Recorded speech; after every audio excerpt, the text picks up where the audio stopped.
ГСП онлайн. Городские новости сейчас.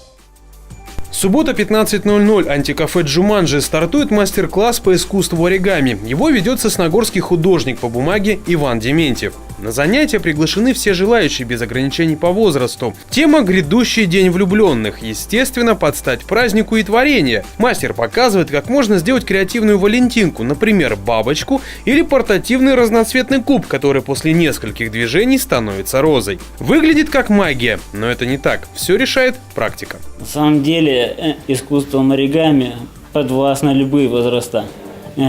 И буквально за несколько минут можно овладеть основами, а техника придет с опытом.